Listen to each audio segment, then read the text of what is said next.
What's going on there, YouTube, and welcome back to another comic book video.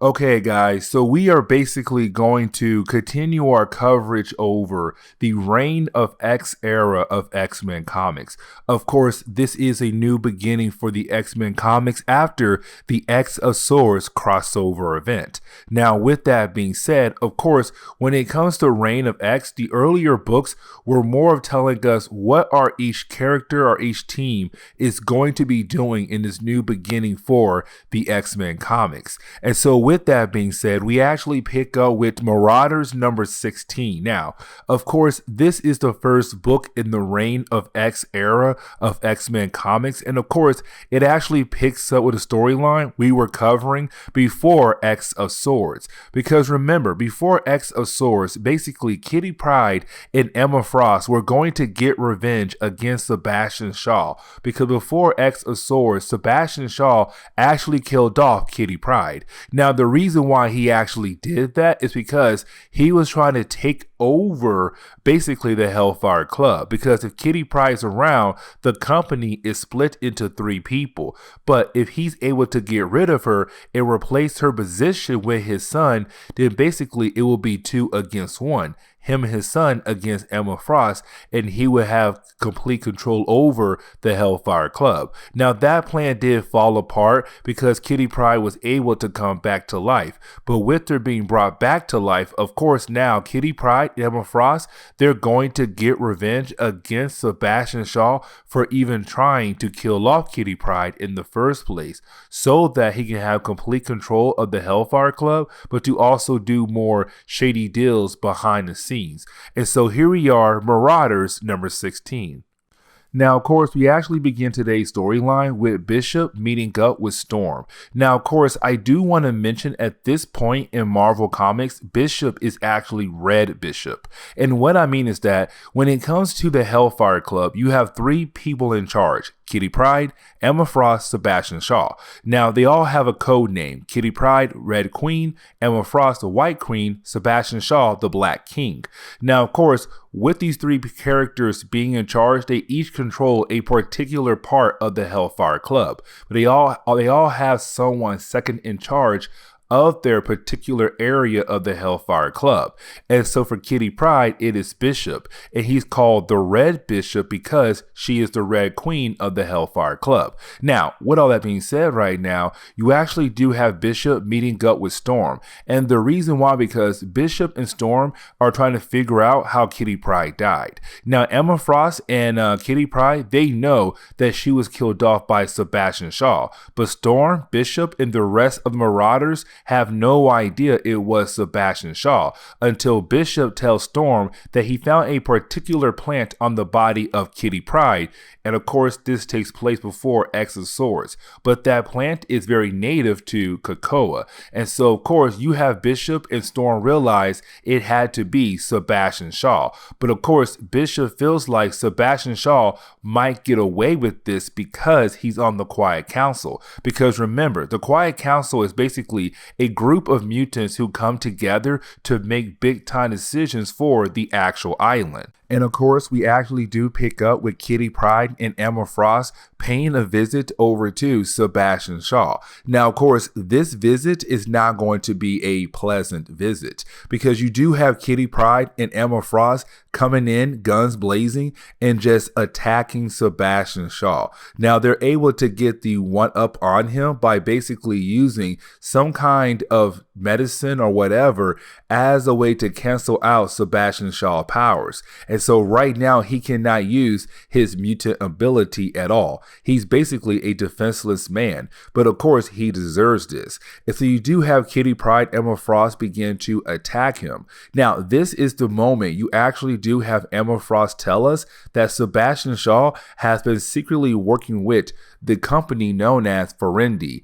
And I really hope I pronounced their name correctly, but basically it's another version of the Hellfire Club, but of course they're all humans and they hate mutants and they all work out of Madripoor. Now, of course, right now, you actually do have Sebastian Shaw realizing that Emma Frost knows that he basically made a deal with Ferendi. And of course, that is a huge no-no because Ferendi has been causing Marauders issues throughout this whole series. And so, of course, to find out that one of their own has been working with the enemy is kind of messed up. And of course, Sebastian Shaw have gave Randy a huge chunk of medicine as well. Of course, it is cocoa medicine that was supposed to go to different countries that actually did deserve it or actually did pay for it. Now, of course, you do have Kitty Pryde, Emma Frost continue to beat down on Sebastian Shaw, but to also take some of his most expensive wine and whiskey as a way to hurt him even more, because everyone knows when it comes to Sebastian Shaw, this dude loves to drink. And so, of course, he loves to collect very expensive kind of drinks. And so right now you have Kitty Pryde and Emma Frost just destroying bottles or drinking bottles as a way to hurt this man. Now, of course, you do have Emma Frost say that she's basically going to tell the Quiet Council. Now, this is going to be huge because once the Quiet Council finds out, they can basically send him away forever into the darkness alongside with Sabretooth. Now remember, we have not seen Sabretooth, well, for a very long time, ever since the beginning of House of X and Power of X. But either way, though, you basically have Emma Frost and Kitty Pryde say they're going to tell the Quiet Council for what he actually did. Now, you do have Sebastian Shaw try to run away, but of course, he forgot that he's on the second floor. So when he runs through a window, he crashes down to the first floor. And you have Kitty Pryde just drag his broken body back into his house to continue their conversation. Now, we do get a couple pages where you basically have Sebastian Shaw tell Kitty Pryde and Emma Frost that they should be thankful for what he did. Because when Kitty Pryde died, it did answer one very important question. What's wrong with Kitty Pryde? Because remember, when it came to Kitty Pryde at the very beginning of Dawn of X and Marauders series, well, basically, she could not use the Krakoan gates at all. And that was kind of weird because the gates were made to only mutants to be used by.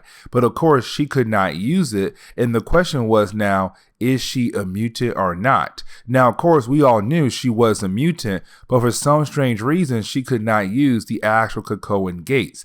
Now, when she died and came back to life, then she had access to the gates. And so now you have Sebastian Shaw say that it's thanks to him they figured out that she is a mutant. Now, of course, we all knew she was a mutant, but of course, it's Sebastian Shaw just trying to take credit. Now, of course, this is the moment you have Emma Frost say they're going to make a deal.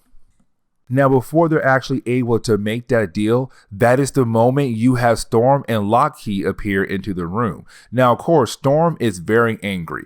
Now, this makes a lot of sense right here because when it comes to Kitty Pryde and Storm, Storm was kind of like a mother figure for Kitty Pryde back when Kitty Pryde first joined the X-Men, while Wolverine was kind of like that father/brother to Kitty Pryde in a way. But either way, though, Storm is here with Lockheed because when Kitty Pryde was killed off by Sebastian Shaw, her dragon almost died, but her dragon was able to escape, come back to Krakoa, and Emma Frost read the mind of the dragon to realize all of this mess is Sebastian Shaw's fault. Now, Lockheed wants blood for blood because, again, Sebastian Shaw did kill Kitty Pryde. And so you have Lockheed actually take the eyeball out of Sebastian Shaw as a way to continue to torture this man for what he actually did. Now, this leads into the next situation. Because right after you have everyone finally come down and Sebastian Shaw thinks all of this, him being beat up by women is finally over, that is the moment you have Emma Frost say, no, it's far from over. And this is her beginning to actually blackmail Sebastian Shaw to let her control more parts of the Hellfire Club, but to also make sure that if he try to talk to the Quiet Council, she has a way to make sure that he looks like an idiot. Now, of course, while you have Sebastian Shaw agreeing to all of this, that is the moment he realized that his drink was poison. Now, of course, the kind of poison he was poisoned with has two options. He could, one, just flat out die, or two, the poison could basically have him live, but he could be paralyzed in a lot of different places. And so, of course, it's Emma Frost, Kitty Pryde, and Storm telling Sebastian Shaw that if he survives the poison And after he stays quiet with the Quiet Council, meaning that he does not tell the Quiet Council anything at all, then they'll basically help find him a cure to get rid of the poison. But of course, they do just leave. Now, to go ahead and wrap up this book, we basically do pick up with Sebastian Shaw, Emma Frost, and Kitty Pryde and Storm all arriving at the next Quiet Council meeting. Now, of course, you do have everyone realize that Sebastian Shaw has been beat up, and of course, he's in a wheelchair right now because part of his body was paralyzed thanks to that poison. And so some members of the Quiet Council, they want to know what in the world happened to Sebastian Shaw. Now, of course, Emma Frost say if they want to know, they have to basically vote yes, they want to know, or vote no, they don't want to know. And so, of course, it comes down to their voting system. But of course, you do have a deadlock where, of course, you have some members who just don't care and other members who actually do care, who want to know what happened to Sebastian Shaw. Where, of course, he just says, like, listen, my body got injured, I'm okay, but don't worry, I'll be a servant for COPPA. And this is where we actually going to end today's comic book video. So please leave me a like down below and subscribe. Also, if you have any suggestions on books I should read, well, please let me know in the comments below, because you never know, your suggestion could be a future video down the road. But guys, later. See y'all next time.